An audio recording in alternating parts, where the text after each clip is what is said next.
Welcome to Rates and Barrels. It's Monday, February 5th. Derek Van Riper, Eno Saris. We've made it through the position preview series. We're on the other side of it, Eno. Lots of great episodes in the feed if you're just joining us for the first time here, now that we're into the early part of February, and a lot of content in the last couple of weeks that we managed to get out.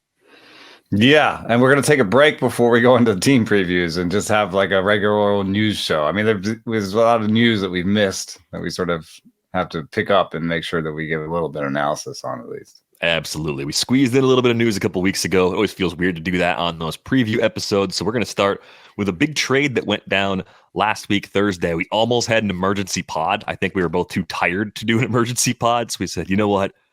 Everybody else is going to have a pod about this. We'll wait till Monday and cover it as part of a bigger episode.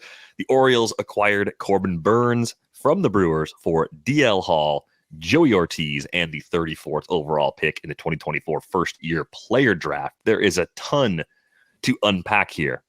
I would just like a moment to have the floor. The thing that bothered me about it is not necessarily the return, right? The return might be fine. You can rationalize 6 years of DL Hall and 6 years of Joey Ortiz, and we'll talk about the value they bring. It's the misdirection, I'll call it, of adding Rhys Hoskins, which created this idea, for me at least, that they wanted to make one more run in Milwaukee with the core they had, as opposed to trading Burnes now, trading Willy Adames now, maybe trading Devin Williams now. Now all of that kind of feels back on the table, right? Had they not signed Rhys Hoskins, I don't think I would have had the ugh reaction to this. It's just realizing that the job is now more difficult for this team. The questions about their pitching staff were there for this season, even with Burnes as a part of that rotation. And now we've got even more questions. So first and foremost, congrats to the Orioles for finding a frontline starter. We've been talking about this as something they've needed going back to last winter, and now they've got their guy, at least for 2024. Yeah, I think one thing that's missing from some of the analysis, especially when you do this kind of like dollars for war surplus value analysis, where you say, okay, it's 1 year of Corbin Burnes and they have to pay him $20 million. And so he's worth 30, and so he's only worth $10 million surplus. And so, if you do that analysis, then the Brewers win, because the surplus analysis on, two young players under team control for 6 years is going to be worth more than just 1 year of Corbin Burnes over his salary, since you have to pay him anyway. The thing that's missing in that analysis is what other top three starting pitchers were available. Like, there's a scarcity here. WAR is a little bit more about like, what would your theoretical value be? But when you talk about actual value, he's a top three pitcher in the big leagues. Can you go call the Braves and gas for Strider? You could not. You could, but they'll just laugh at you. You're right. The Yankees aren't trading Garrett Cole. I mean, do you think the Mariners would be like, yeah, for Kirby, we'll take Ortiz and Hall? But that's part of this too, is just, you're right. In a vacuum, everything's totally different. But because of the timelines, ages, contracts, salaries, free agency, all those factors really muck this up. This is, from a fantasy perspective, it's like, imagine being in a keeper league with salaries. Let's say Corbin Burnes is going into the last year where he can be held at like $40, and it's a $260 budget. And with inflation, because of all the prospects, he'd go for about 60 or 70 if he was available in the draft this year. But he's not available in the draft this year. He's the only player like that someone can trade. They trade him. They get two players back. Most of the league's like, oh, I would have given up more. And it's like, well, you know what? Like, this is it. This was the market. This is all we had. And the savings are real, but the long-term value of those two players you get back, if you've played in a keeper league before and you know that a inexpensive $1, $3, $5 player that you're going to have for several years can make an impact, you know that you do win that trade in the long run. It always feels bad to trade away the present value. Mm-hmm. It does. There's just no way around that. I think from Burnes's 2024 value perspective, I don't think much changes here. Because from a Parks perspective, I think it's maybe even a little easier to pitch at the new version of Camden Yards. We'll see what a few more years of data kind of bear out on that. Tougher lineups being in the AL East as opposed to NL Central. So probably a wash. I don't think I'm really moving him up or down on my board at this point. I think he's still probably an early second round pick, a top 20 overall sort of player for me. I had like a high twos ERA projection on him. Maybe it crosses over to like a 3.1 or something. It'd still be one of the best in the big leagues. He's still one of the very top pitchers in the big leagues. And I think, it's funny when you say I would have offered more, because there was a fair amount of that around the internets when that trade broke, where it's like, oh, why didn't the Yankees offer blah, blah, blah, and blah, blah, blah. And, they'll say things like, why didn't they offer him Chase Hampton and Everson Pereira? And you're like, well, you might like those guys more than DL Hall and Joey Ortiz, but I'm fairly sure the Brewers had an idea that they could get what they could get from a lot of different teams. They have more complete information than us, and I think you're selling short what they did get. I think that the way I see the two players they got, I think must be the way they saw them, because they chose this package. And so I'm here to just push back a little bit and just say, if they have X amount of money to spend, and there's always going to be at X, and they're never going to sign Corbin Burnes to a long-term extension, then this is the bin they got to play in, And given that constraint, which I don't really like, but given that constraint, I like what they got. So one thing that stands out for me is that DL Hall has had above average locations in the major leagues and in AAA over the last 2 years. And that is really weird for somebody that supposedly has minus command. minus command. Jeez. And it's true. 30 grade command, according to Fangraphs, that would be minus 40's below average. So yeah, and all the Orioles fans that were happy were like, he can't hit the broadside of the barn. We're happy about this, but how does he have these above average locations if that's the case? So this reminds me of the Hunter Brown situation, where everyone has just declared the command is no good. I know Hunter Brown had an up and down season, but I'm still pretty upbeat about him, and I'm upbeat about DL Hall. He has. And some of this knowledge of his command and his stuff comes before kind of a delivery mechanical change. So ever since he's done that, he's got the velo back up. He's in relief, he's sitting 96. You have to dial that back to make him a starter. But if he's going to be at least average, above average velocity, he's got two really good breaking balls and a changeup that's supposedly his best pitch.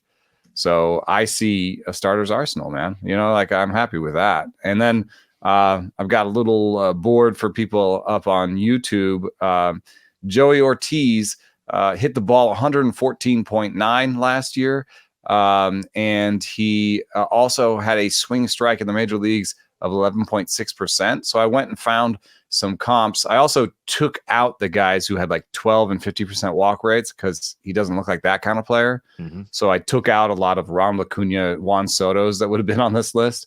But just looking at major leaguers last year who had a similar max EV and a similar swing strike rate, you get a really good list. Christian Walker, George Springer, Royce Lewis, John Segura, and Noelvi Marte.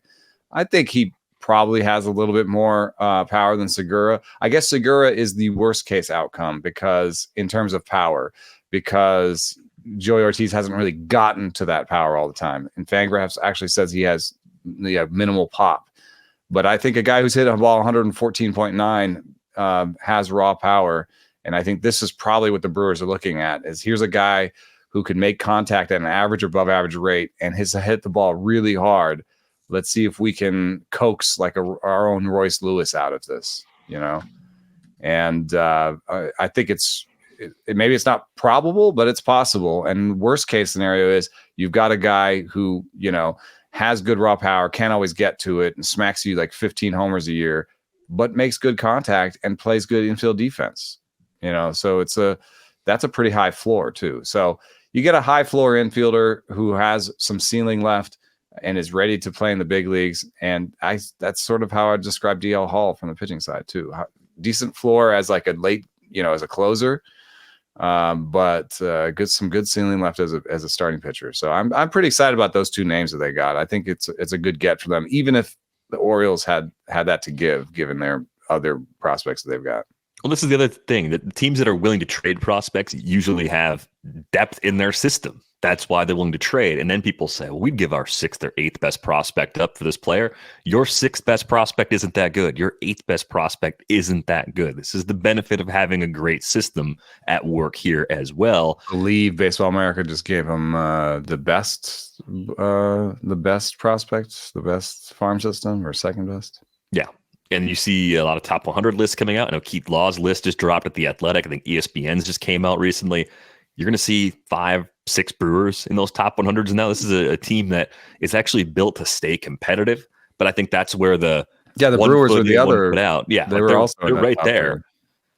There. DL Hall for me is a guy you would have to start this year. At least try it. And if it doesn't work, then shift him to the bullpen. I haven't seen a confirmation just yet, but he was starting last season at AAA, and I think it was a back injury or some arm weakness that might have slowed him down, pitching really well for the first month or so of the season. It was 37 strikeouts and 27 in the third innings. He always misses a ton of bats. There's plenty to like here, but the need just seems so clear. When you look at what's in this rotation, sans Corbin Burnes, Freddie Peralta's the ace. Like Freddie Peralta gets the opening day start now, which is actually in a weird way something that kind of warms my heart for Freddie. Like I'm really happy for him. That's great. The problem is what happens on day 2, 3, 4, and 5 of the season for a team that has been doing exceptionally well year over year. You have to have a lot of faith in some of these guys behind him, right? You still see Aaron Ashby on that depth chart. We have to see him healthy this spring. I think Hall has to start. They're taking the flyer on Joe Ross as a comeback candidate this year. You know, Colin Ray, we've talked about him before. He's a back-end innings eater. That's fine. Clearly, Wade Miley is important to them. He's probably taking the ball on day 2 of the season as they're built right now. Maybe some other late move is coming to add another starter. But this is kind of strange. And then you start thinking about Robert Gasser, Jacob Musgrove, some of the prospects in this organization. Gasser, I think, is closer. If you said pick one of those two to be in the opening day rotation, it's Gasser for me. I think the command's a little better. And we've seen him at AAA a lot just in the past year alone. So I think that's part of the solution, but it's sketchy right now. It's a big leap to think that this is a good enough rotation to win this division again as it's currently built. Yeah, and I think Jacob Musgrove had some command issues of his own. He has a 30 present, 45 future on Fangraphs, and I think that describes how people think of him as well. But 21 and had 21 innings at AA last year. I don't know how many more you give him at AA this year if he's pitching well and the command seems to be better. So I'd say you have Musgrove and Gasser knocking on the door. They'd probably start the season in the minor leagues, especially if Joe Ross pitches well enough to give him a couple shots in the bullpen, but in the starting rotation. But I would say that Ross and Ashby's health and Ross's quality in the spring are going to determine how the end of that rotation looks. We're going to go ahead and take the Willy Adames hug watch meter and bump it up to orange at this point. It's one notch away from the top. I think when you look at the infielders they've got, by the way, I mean, think about Ortiz. He's a legitimate defensive option at short. That's a pretty big deal. Bryce Terang can play short.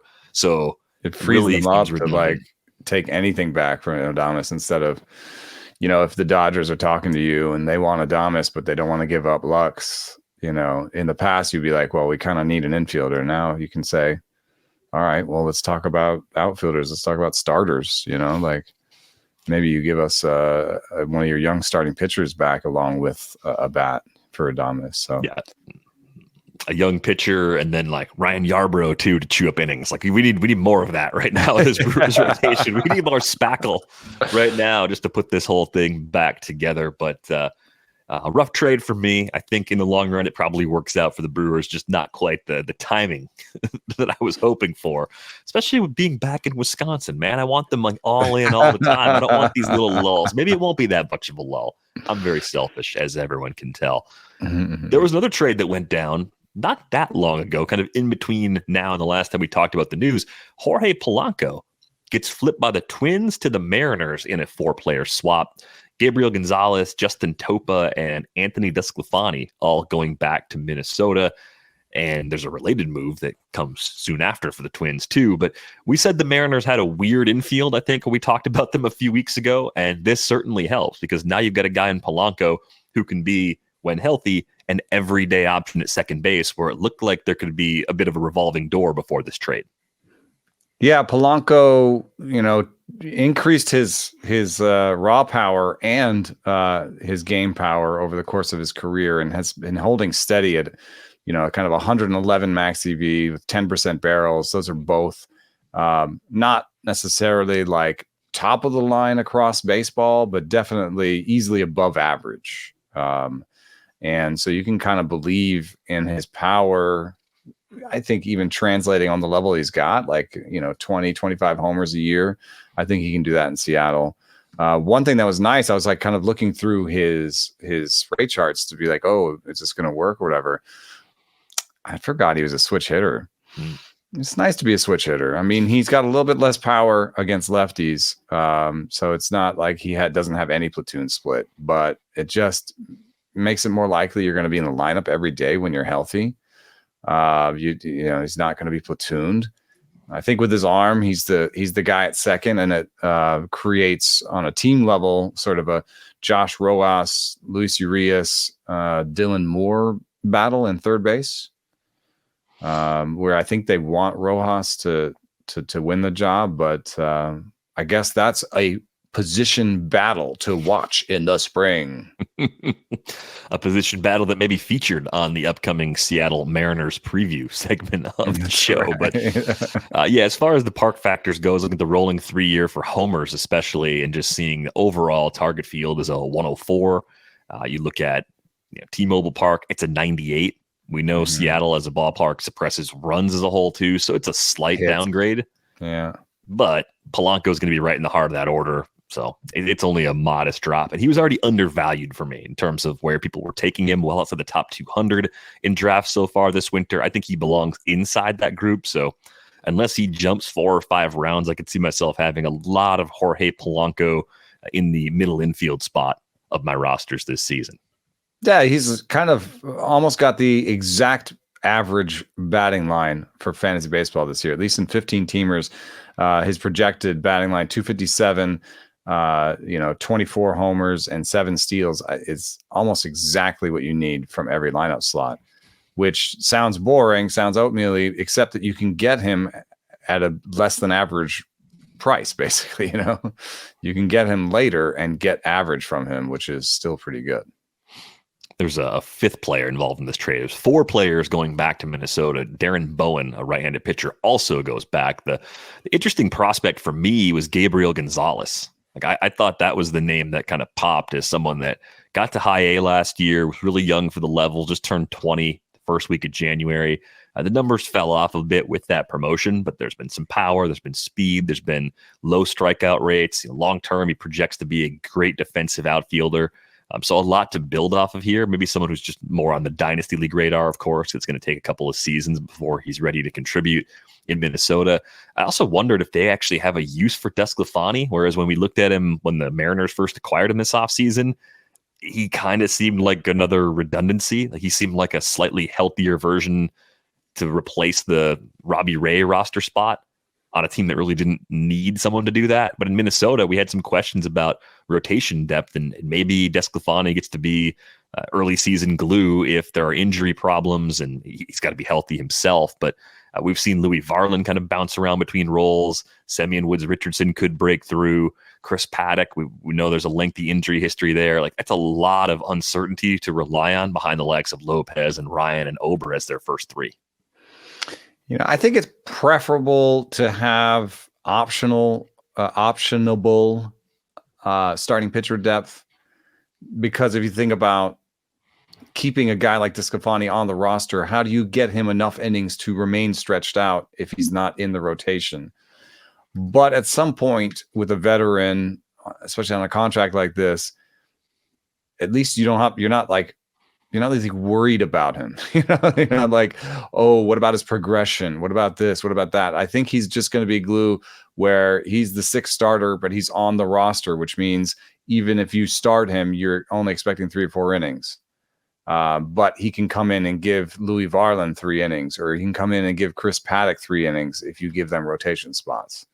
So I think he's going to be Jake Junis-esque for the Twins, where he's just the glue that keeps the roster together. It's not super enticing, I don't think, in fantasy. And it might even steal a little bit of value from guys I like a little bit more, like Louis Varland, Chris Paddock. But for the Twins, who are trying to win regular season games, I think the Sclafani will be really important for them, actually. It's kind of a boring trade, though, a little bit for me for the Twins. I know that people were really excited about it. Just the fact that they have Eduardo Julian, like, doesn't mean that just because you have surplus doesn't make the surplus less valuable on the open market. You know what I mean? Like, they had an option. They had an option if they got rid of Polanco, but that didn't mean they had to get rid of Polanco. You know what I mean? Yeah, I think they also have they have a TV deal that's up in the air. They're on that list of teams. They have some self-imposed financial constraints, although they did go out and get Carlos Correa, bring him back after all the drama last winter. I think every dollar they save maybe can be another they spend on something else. We kind of saw that with Carlos Santana being the quick addition. And it's good news for Edward Julian because he's just the guy at second base. We've talked about his limitations against lefties. So maybe he sits against southpaws if those continue. They play Kyle Farmer or one of their bench guys in those spots.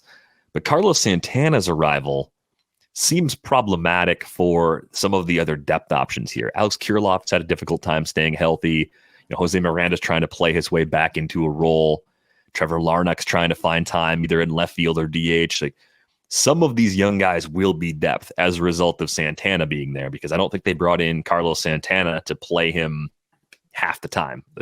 Generally, coming off a pretty good season last year, I imagine they have ideas on giving him something close to the 600 plate appearances he racked up between the Pirates and Brewers last year. Yes, I would probably have cut that $4 Alex Kirilloff from my alternate team. Has regrets at this Monday morning. If this move had gone in before that. I still think Alex Kirilloff is better, and he's projected better, and he's younger. And I think this could actually be that Kirilloff is the preferred option, and this is just a backup plan. It's $5 million. I actually think he could be kind of a part-time player for them. The projection is so mediocre. The Bat X gives him a 90 WRC plus. Even his best projection is for 103 WRC plus from Steamer. So, and the defense has been sort of going down over time. So I could see him being their DH when Buxton is in the field, which is what they said. There's going to be more Buxton in the field. And first baseman, maybe against lefties when Kirilloff is on the bench. But I think Kirilloff is still the future at the position, and a 37-year-old, $5 million stopgap first baseman is not going to keep him out of that if he plays really well. And if he's healthy. I mean, that's just a huge, huge part of the story so far for Kirilloff. I think your $4 Kirilloff hold might actually be okay, because they can coexist at first base and DH. That's possible. But someone who's been buried on rosters that people are excited about won't actually get enough playing time as a result of Santana taking a significant share of what's there at first base and DH now in Minnesota. We saw Justin Turner land on a new team. He lands in Toronto.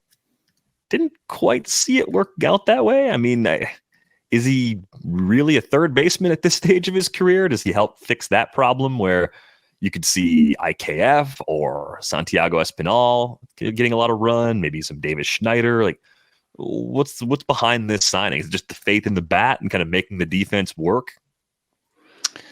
Yeah, I think they wanted another bat, and it's a righty. They've been long trying to get more lefty bats. But in terms of batting, he might be just batting alone. He might be preferable to even Matt Chapman next year. So maybe they just said, we'll buy the bat. We have enough pieces on the rest of our roster to make things work defensively with Davis Schneider and Santiago Espinal and Isaiah Kiner-Falefa. It still feels like one more infield bat might be the way forward for this team. but I'm right now trying to see what outs above average thinks of his fielding. He has gone in the last 3 years from a positive to a big negative, -4 last year by Statcast run fielding run value. So I don't know. If you do play him at third, he will be bad there. Could just play him at second. I think it was Rob Silver who suggested that. I know Rob's a big Jays fan. It's like, well, yeah, why not? Like if you have better range than the alternatives, or even that's not necessarily gonna be the case for Turner, but if you're more of an arm problem at third, try second. That seems like a reasonable adjustment to make. It seems like it's range that he's lost, though. But if it's missing range, then that's not going to work as well, especially in a reduced shifting era. I think he's most likely going to DH, but maybe circumstances will force them to play him in the field. But at DH that hurts Alejandro Kirk. I think Danny Jansen's the first catcher there, so so Alejandro Kirk's share of playing time went down, and it does put that group, Davis Schneider, Santiago Espinal, and Isaiah Kiner-Falefa, into kind of a battle for playing time with each other, where I don't think Blue Jays fans win. Although Schneider is kind of a fun guy in terms of this is a guy who's trying to pull fly balls and hit tanks. And he hits the ball hard enough, I think, to do something like this. The strikeouts that come from an approach like that might keep the batting average down. But right now, he looks like a player who's projected to be at least maybe almost 15% better than the league average with a stick and give you positive defensive value. So I have just officially kept myself from underrating Davis Schneider. So let's just put Davis Schneider as the starter at second base and say third base will be, manned by a collection of players. That's fine. It works if you have enough bats elsewhere and it's third base that you're going all glove at instead of center field or catcher or shortstop or some of the places we see teams do that more often. It all works out just fine. I think Orelvis Martinez is the guy kind of waiting in the wings, a big step forward for him at AAA, really young for the level everywhere he's been. I'm kind of curious to see if he breaks through at some point this year, if they don't like what they're getting at second base from the likes of Schneider and the other cast they're currently rotating to that spot. And let's not forget about Addison Barger. He did not have a good season last year in AAA, but I do believe there was some injury participation in that. And he did still hit the ball 113.7 miles an hour with a average-ish strikeout rate and a better than average swinging strike rate. So there's still the raw pieces there for Addison Barger to put it together at 24. Might be one of those guys, since it's taking him a little bit longer to get there, that you don't think you have the same ceiling. But if he gets healthy and he turns that raw power into game power, you'll be hearing his name again soon. Let's move on to another trade. The White Sox had a busy weekend. They made a trade with the Mariners, first sending Gregory Santos to Seattle, and the return included Prelander Berroa, Zach DeLoach, and the 69th pick in the 2024 draft. So it's the first of two trades that were announced by the team, and we thought Santos was the kind of clear favorite to be the closer for the White Sox. So nope, that's not going to happen now. Maybe he's one of the better threats to take over the role from Andres Munoz, or if Munoz gets hurt, maybe he could step up for the Mariners and be that guy. But now he's just part of a loaded bullpen in Seattle instead of the standout option in a bad pen. So I guess good for him. I mean, more fun to be Santos in Seattle than to be Santos on the south side of Chicago right now. Yeah, I think it's going to be a bad season in the south side. And I think that the bullpen may be one of the worst in the big leagues as it's currently put together. All the guys that were good are gone. Gregory Santos, Reynaldo Lopez, Liam Hendricks, even a guy like Johan Ramirez, Jake Diekman, Joe Kelly, Kendall Graveman. These are all guys that had the best. I'm just reading down the list of Stuff Plus in the bullpen last year, and they're all gone. Kenyon Middleton. So the only guys now that are going to be in the bullpen this year that have above average stuff is Garrett Crochet. It's not crochet. Crochet. I know. In the middle of that, I was like, am I about to say that word? Garrett Crochet and Michael Kopech, if he is a reliever. All right. I mean, I don't want to blow up the White Sox preview before we get there, but I think they kind of need to see if Michael Kopech can make it one more time as a starter before they kind of need to go that route. Well, then you have incomer Prelander Baroa, who, again, I think the same what you were just saying about Kopech. You kind of like you need to give him a chance. Okay, so Prelander Baroa does not have a lot of pitches in the big leagues, and I'm showing you a heat map now that has 28 pitches on it. I took the there's like a setting you can have on Fangraphs. You take off the smoothing because I just wanted to see, like, if he only has 28 pitches, don't smooth it out for me. Just show me where the 28 pitches were. And the reason why I have this heat map up here, the 28 pitches that Prelander Baroa threw to righties, is that you see some red in some places you don't want to see red. So basically in the waste zone, as they put it on Baseball Savant. So just non-competitive pitches. Of those 28 pitches he threw to righties, 8, 9, 10 of them were non-competitive. Like, we're not talking even close to the zone. We're talking like not anywhere close to the zone. Like, no one would ever swing at these pitches. So like a third of his pitches are not competitive at all. So that is backed up by command grades and location plus data and whatever. That is the big problem with the quote unquote problem with Baroa is the command. And, you can start him, but this is the kind of profile that usually ends up ending up in relief, where you either slim down the arsenal or you just tell them to throw as hard as they can right down the middle, because, the command is pretty bad. As far as the other pieces that have come back, Zach DeLoach, I mean, played all of last season at AAA Tacoma, popped 23 homers, got on base at a 387 clip. Yep, PCL rules apply. Age to level. He wasn't young for the level. A second rounder back in 2020, so he's a college guy drafted in 2020. I think he plays a lot, though. I think that's sort of the theme of some of the pieces the White Sox are getting back in these trades. It's just guys they're going to throw out there right away. Some maybe not quite finished products like Baroa. Others like DeLoach probably wouldn't have got an opportunity as wide open as the one they're going to have with the White Sox this year, because the other trade they made is they acquired Dominic Fletcher from the Diamondbacks. Christian Mena, one of their pitching prospects, goes back to D-backs. And Fletcher was one of those guys, like, no matter what you did with that depth chart in Arizona, you really couldn't find playing time for him. At least not a steady role. He's at least been interesting enough throughout his time in the minors where you kind of want to see what'll happen. It's probably, big side platoon in the long run is the most likely outcome, but the White Sox don't have to do that. So I do think if you're in a league where playing time is just really important, usually 15-team leagues and deeper, draft and hold, mono leagues, Dominic Fletcher was quietly a pretty big winner this weekend going to a rebuilding team in Chicago. Yeah, and we'd had before Oscar Colas as a bit of a Lodem guy on the outfield preview, and I got a question. I forget where, and you can send us questions at what's the email? ratesandbarrels@gmail.com. Right, and you can also on Twitter get us. But the question was, what is Lodem? Lodem is just modeled spelled backwards, and it reflects the idea that like. Incorrectly, yeah, right. But it also just reflects the idea that for me is that sometimes I want to make choices that are just different from the choices I normally make, so that I have a little bit of diversity of strategy in my leagues. I don't have exactly the same players in every league. I don't have exactly the same approach to modeling.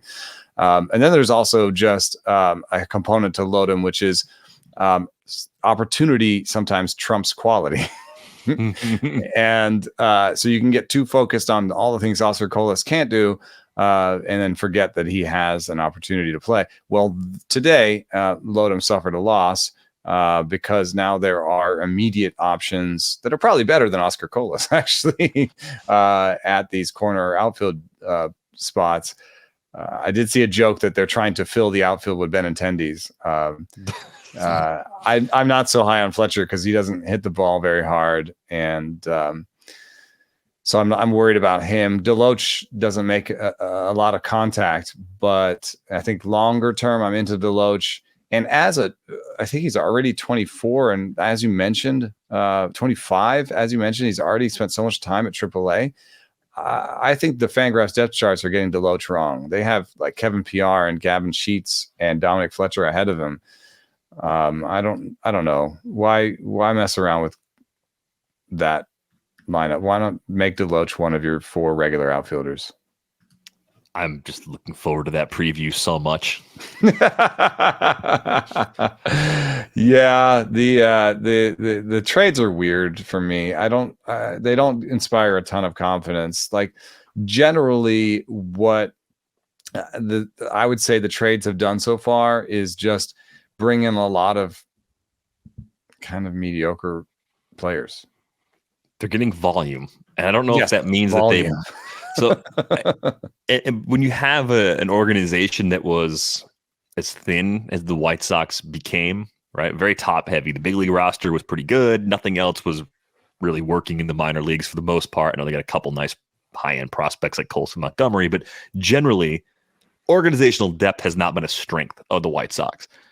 You can go get volume, but if you can't develop players, and if you can't identify the correct players who are blocked in the first place, you're just going to like speed at the bottom even faster. And I'm not trying to imply that that's exactly what's happening here, but that's my fear if I'm a White Sox fan. I'm looking at this and saying, okay, sure, we're turning one guy who's really good, Gregory Santos, who could get hurt and not have any trade value, into 2 players and a pretty early draft pick. That's kind of good for the long haul if we can make Prelander, Baroa make any of those things happen. Yeah. If we see something in Deloach that makes him good enough to be a regular. A lot of the guys they're getting, they're going to be so bad. Some of the guys they're getting are going to be traded before the White Sox get good again. So you have to be able to turn these guys into another generation of tradable players if you're actually going to if you're going to be successful in this rebuild. Because they're also if you're trading for older guys. That's the other part of this. You're not going to get a quick rebuild.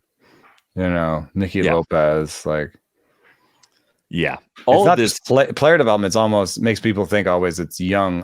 Player development encaptures coaching for me, right. So you saw what the Giants did. Even you can, sort of coach up veterans too.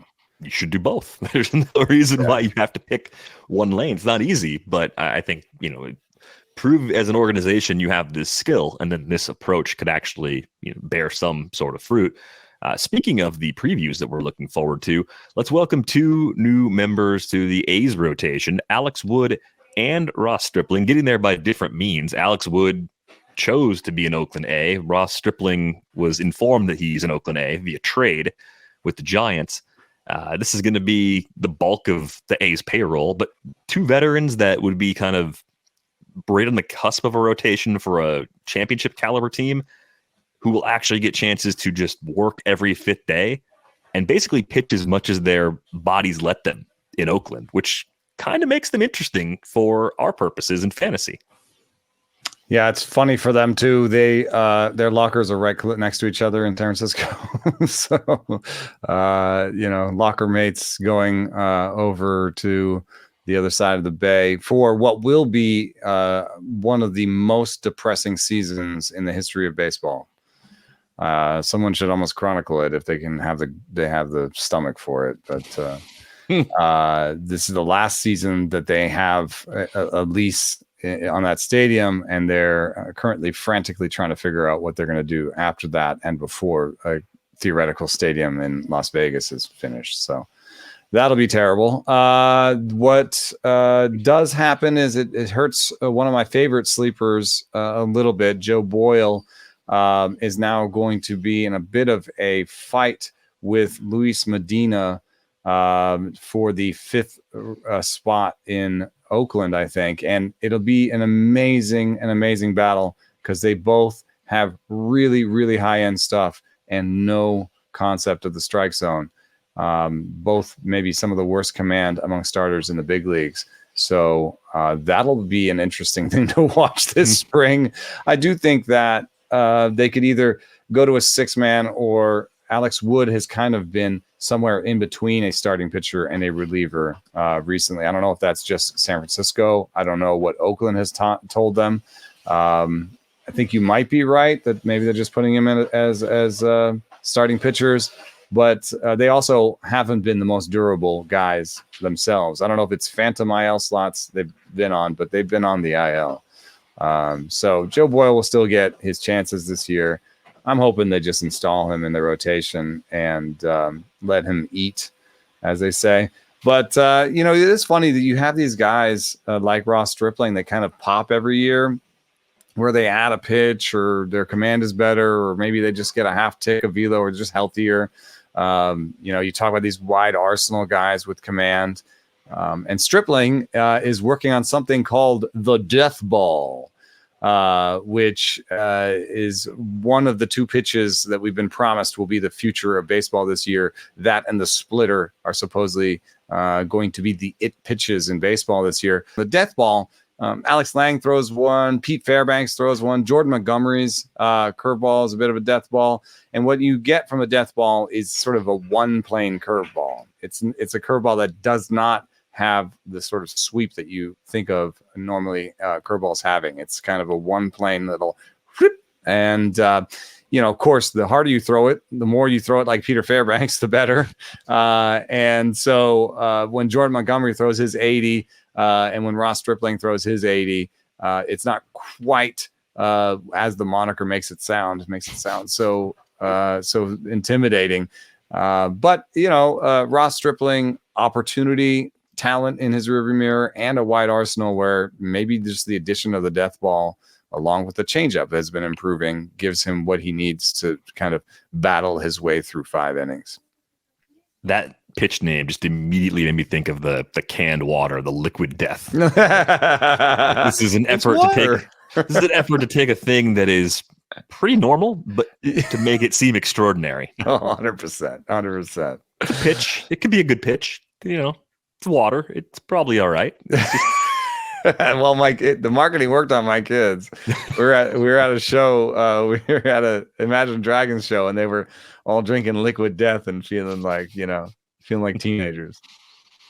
Hey, I guess as long as it does something good like that, that's all we really need. If it makes Ross Stripling feel like a badass, then it might be what you need. Just call it the death ball. Confidence goes a long way. There's almost like a 10% chance he's an A after the trade deadline. He's going to be in a contending team's pitching staff. 100% pitch your way off this team mentality. Everyone's trying to pitch their way off this team right now, and for good reason. We're coming up on pitchers and catchers reporting to spring training. The news feeds are red hot. As a 13-year employee of RotoWire, I use RotoWire for my news to gather it. It's much easier than trying to track everything on Twitter these days. It's good. We got stuff at The Athletic too, of course. But if I need it all just condensed to one place, that's where I tend to go. Even the smallest items, And and that's what always leads us to is this news? Do we care about this? Some of this stuff we definitely care about. We're going to start with the important stuff. Is that butterfly meme where the guy has the butterfly up and is this news? Yes. That's exactly what it is. So we've been wondering, Shohei Ohtani, is he on track for the early opener, right? With the series in Korea against the Padres. All indications are that he will be, per Fabian Ardaya of The Athletic. Ohtani will be somewhat limited at the start of spring training, and there's still some questions about how they're going to handle his throwing rehab in season. But by all accounts, they had their fan fest, the Dodgers did over the weekend. Shohei expects to be in the lineup for those 2 games in Korea in late March. Which will ruin all of our fantasy leagues, and there'll be people drafting after those who get to draft stats from those games, and you'll come on, or your team won't, count those, and you'll be like, oh, I lose 2 games, yeah. So, but it's kind of cool though too. They should count. The game should count, even if you draft afterwards. Not a big deal. Long season. Yes, you get a free peek. It's only 2 games. 2 out of 162. I think it'll be okay. But good news overall on Ohtani. Other Dodgers-related news, Gavin Lux full go for spring training after suffering a torn ACL last year. And by all accounts, he seems to be their choice at shortstop, at least for now. Knowing we talked about 40 minutes ago on this podcast, anything could change at a moment's notice at this point. More importantly, here's one for you. Carlos Correa is having a normal offseason. This is part of a notebook that Dan Hayes wrote at The Athletic recently. Does this matter for you? Do you trust this? Do you believe that Carlos Correa is actually undervalued where he's been going, well outside the top 200? I mean, it's a longer term concern about his health that ultimately caused all of the rewrites of the contract during his free agency process last winter. But this seems like pretty good news. Yeah, I'm not a doctor, so I don't really know the interaction of plates and screws in your ankle and how that might create a plantar fasciitis situation. It doesn't seem like a stretch to me that those things could be related. I mean, ankles and pins in your joints make them a little bit less flexible. You know, that plantar fasciitis is connects basically the front of your foot all the way up to your Achilles. It's all like sort of connected in there. So it is. It may not sound like it's part of the ankle, but it's it's part of that mechanism down there. All I'm saying is I like Carlos Correa because the price is so low, not because I am projecting him for 670 plate appearances this year. Oh, so you're a rational person. Okay. Yeah.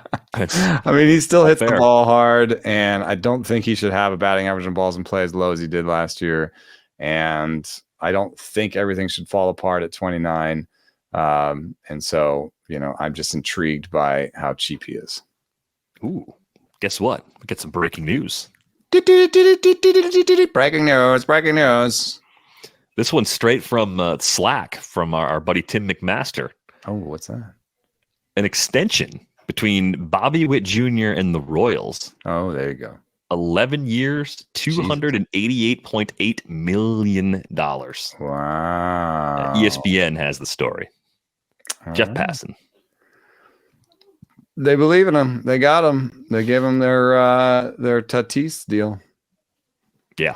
He's their guy. It makes sense. I mean, he's moved into that elite of the elite range for fantasy purposes, elite kind of for real life purposes as well. Nice to have a franchise player like that to build around and hopefully a sign of things to come. I like that the Royals were aggressive this winter overall, and this is the move that you can be truly excited about.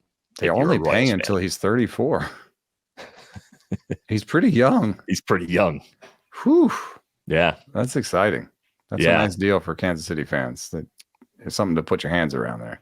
Literally just saw this as of like 30 seconds ago. It looks like there are some opt-outs after years 7, 8, 9, and 10. There's a club option for an 11th season that adds 3 more years to it potentially. So lots of different ways this one will play out. But exciting day for Royals fans. Nice to see that. And we'll probably dig into that deal in more detail on a future episode, perhaps even the Royals preview. Let's talk about this one. No limitations for Joe Musgrove and Yu Darvish this spring. We wondered about this during pitcher week. Where are they at? We got the update. They've been throwing. They've been normal. Normal. That's all I want. I want normal.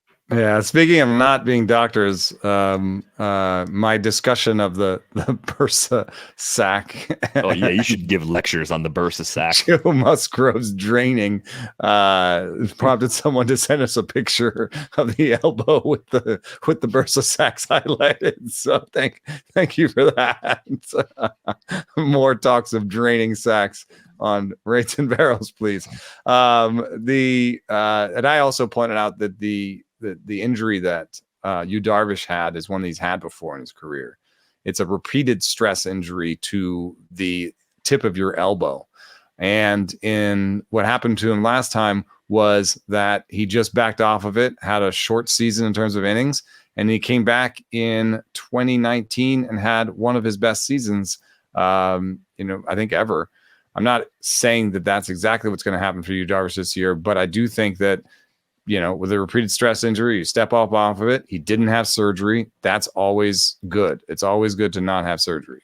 And he stepped off of it. He had a lower volume season last year. I think he could do 160, 170 innings of pretty good Yu Darvish, maybe a little bit higher 3s ERA than when he was at his peak, but still going to have the strikeouts. He can spin so many different pitches.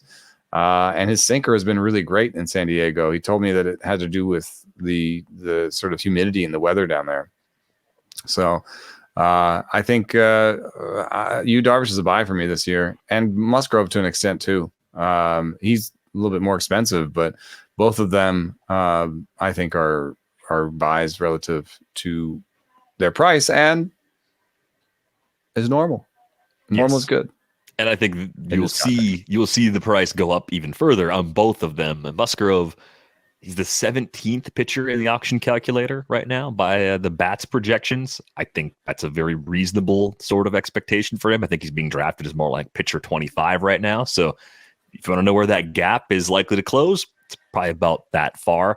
Darvish, I think, jumps inside the top 200 overall pretty easily as we move through drafts here over these next 2 months or so. I mean, there's just plenty to like as far as the home park goes, but Musgrove could be your wait for an ace type. That could absolutely work in more shallow leagues. So I'm definitely excited that both of those guys are having a normal spring or a normal winter heading into spring training.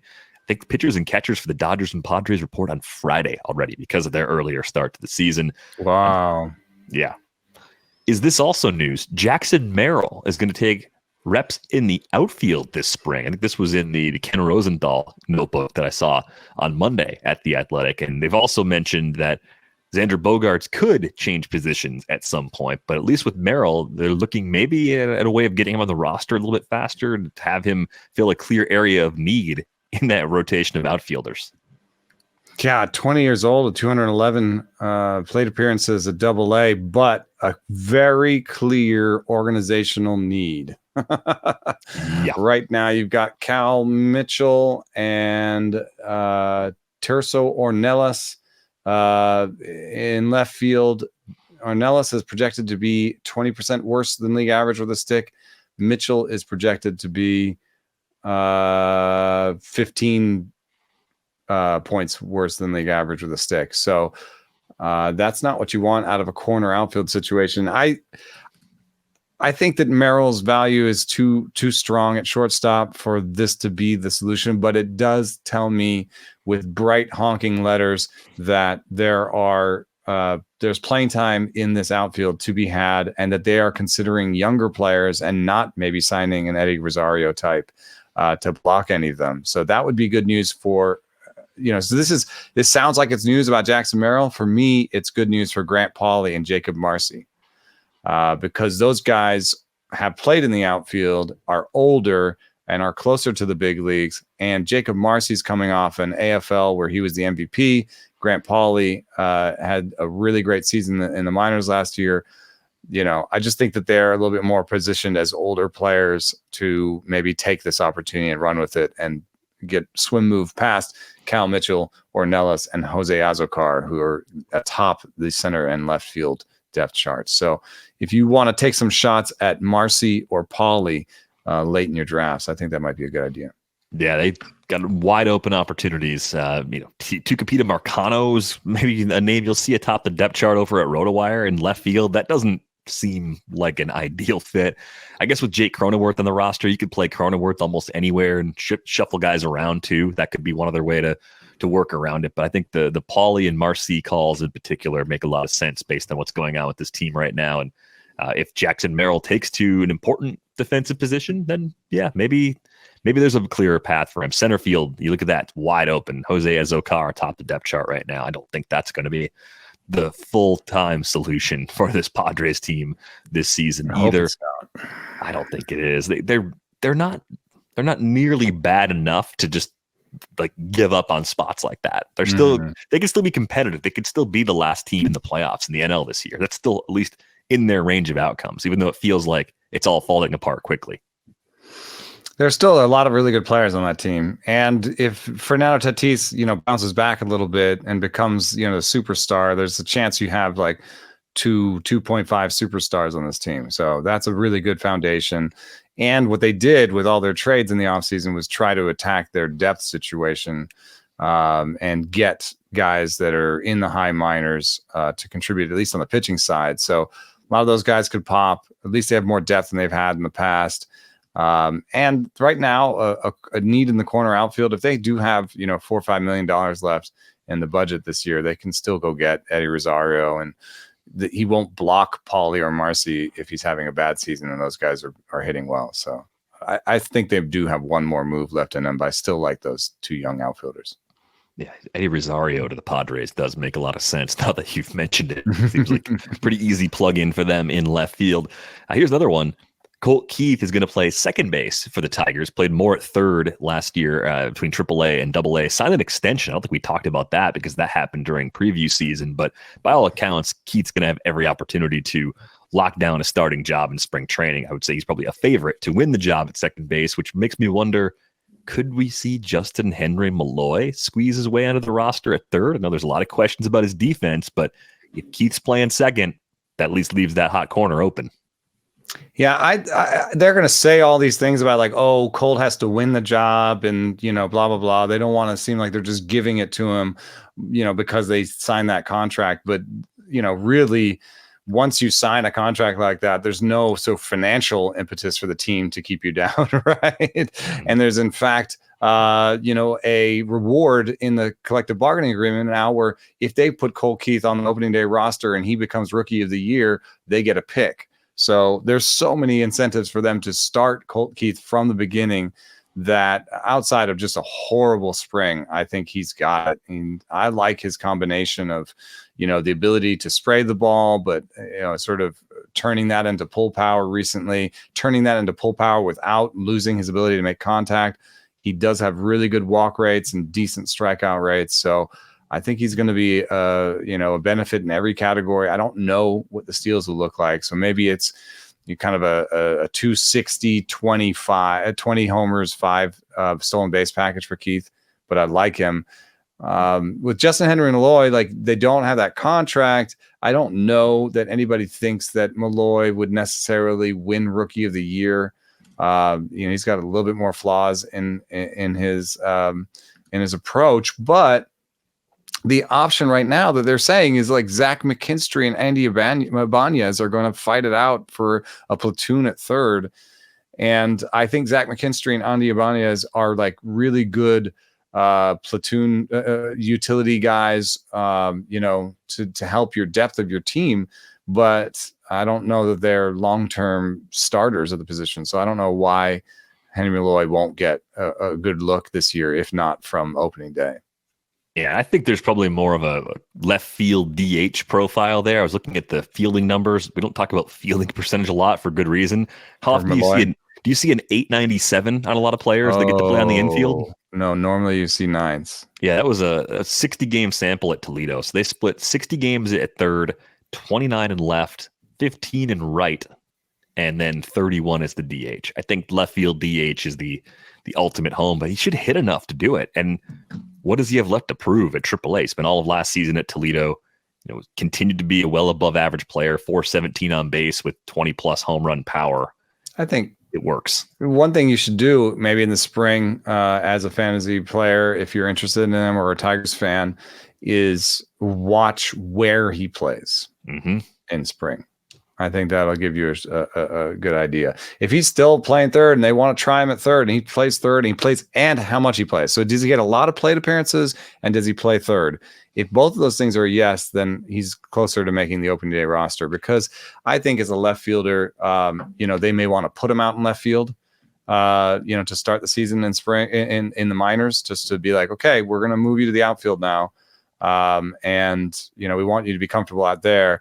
Plus, they have more sort of representative major league starters in the outfield. I think with Riley Green and Parker Meadows, I think that's 2 all-the-time starters, and a Canna Badu Vierling situation out there. I like that a little bit better than kind of like Vierling, McKinstry, Ibanez, But both of those are surmountable obstacles for Malloy. We'll continue just another 5 minutes or so, probably.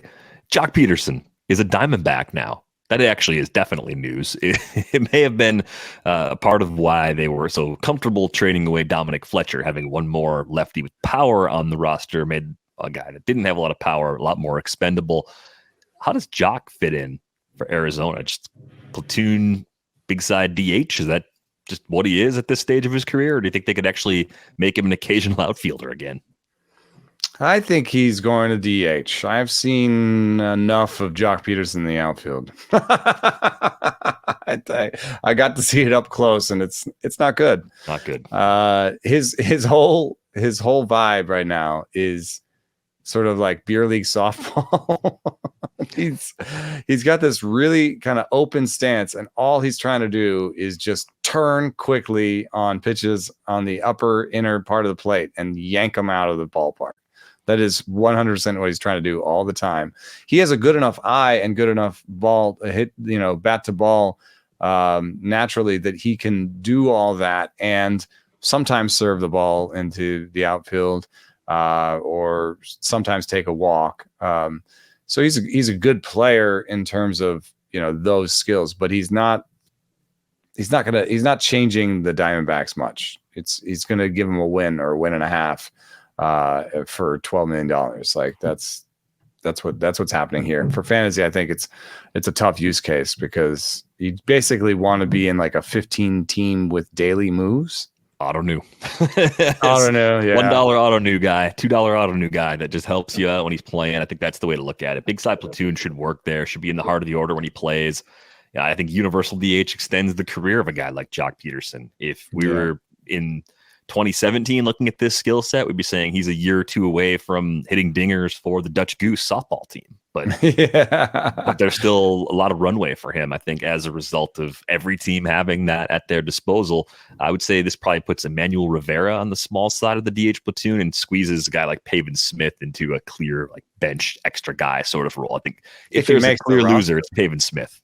If he makes the roster, I think if you're talking about building a bench here, you go with Barnhart. How many benches do we have? 5, right? 4. You go with Barnhart behind the catcher. You have to have a backup shortstop. So I think Lawler makes that roster, right? Right. Perdomo might effectively be the backup sooner rather than later if Lawler's the guy. Right. So that's you've eaten up 2 of your spots. I guess there's a chance Jace Peterson makes it as the utility guy. And then the 4th outfielder is Jake McCarthy. There you go. We haven't even put Rivera in on this. So it'd be Rivera and Pavin Smith against Jace Peterson for the last spot. I think Peterson makes more money, so that probably helps. He's also very versatile, so a really nice bench player to have. Rivera doesn't have great defense and really can only play third. Yeah, so that could be kind of fun to watch. Everyone stays healthy. Last one for today. Hunter Brown is working on a slider. This is according to Brian McTaggart of MLB.com. Does that move the needle for you? I read this stuff from Chandler Rome where he talked to Hunter Brown. There we go. There is a piece on The Athletic about Hunter Brown from Chandler Rome on January 26th. And Hunter Brown talks about his mechanics falling off a little bit. I think some things in my mechanics changed, probably due to fatigue without realizing it, Brown said. I was getting a little bit more crossfire, which diminished my ability to get my fastball away to right-handed hitters. And so he talks about how, he's mechanically got some things he wants to look at. And I think that's interesting because I looked at his location plus. I thought, okay, so the reason he added a run of ERA every month, Hunter Brown, was because his command got exposed and he was giving up taters or just couldn't command the ball. Maybe that's still true, but his locations were still above average. But that doesn't mean that necessarily he's getting exactly where he wanted. He was just getting it in the zone. And getting into okay locations. So I think I'm still pretty bullish about him. If you look at Hunter Brown's projections, they're all good. They're all like, you might be surprised by how good his projections are. And his stuff plus still pretty good. And here's a mechanical thing that he's working on to improve himself. So I'm into Hunter Brown this year. Yeah, this is actually a really good write-up that Chandler had too. I had not previously seen this, where the problem was that the four-seamer and then that cutter slider. Like if you looked last year, he had a slider that was showing up as a slider on Baseball Savant. this is just changing to something that looks a lot different, which makes sense for the pitch mix. And given how many different pitches Hunter Brown has shown, it seems like he's the guy that can make reasonable adjustments. Yeah. I mean, I don't know exactly how to find like the exact starter package I want out of a young player, out of a young pitcher. But the fact, because if you have all of them, then you're just perfect. And so then we'd just be looking for perfect players all the time. You know, like if I tell you, oh yeah, he's got a great fastball by shape and velo. He can command it. He's got a bunch of highly rated secondaries. He can spin it, you know. Then like, yeah, okay, I've described Bobby Miller and I don't think anybody else, you know? So, you know, you'd be like, okay, well, can people make it with not great fastball command or not great fastball shape if they have these other things? It's something I'm thinking about now because I want to write about, I'm going to do this soon, 5 young pitchers that are ready to break out. And if you think about it, they got to have some sort of flaws. You have to think about what are acceptable flaws. For me, something like Hunter Brown's command is an acceptable flaw. Given the rest of what he can do. Yeah, I would wonder too, command of some pitches, like having command of some and not everything, that might be more acceptable than just having no command, right? There's a lot of middle ground between Perlander, Baroa, and, you know, Hunter Brown. Like there's a lot of other possible combinations there. Like, you know, is it more important to have fastball command, or what if, like, we are in a slider league now? There seems to be a lot of people who don't have great fastball command but can command their slider well. Right. You know, which of those is more problematic generally? Right. It's hard to say. So that'll be a fun piece once that one comes out. If you want to check out the story that Eno just referenced, the one that Chandler Rome wrote about both Hunter Brown and JP France, check it out. Theathletic.com/rates and barrels will get you at the door for $2 a month for the first year. We got lots of great baseball content. We got more fantasy baseball content rolling out. It's going to be a big, big year for us here on Rates and Barrels and at The Athletic. You can find Eno on Twitter at Eno Saris. You can find me at Derek Van Riper. You can follow the pod at Rates and Barrels. That's going to do it for this episode of Rates and Barrels. We're back with you on Tuesday. Thanks for listening.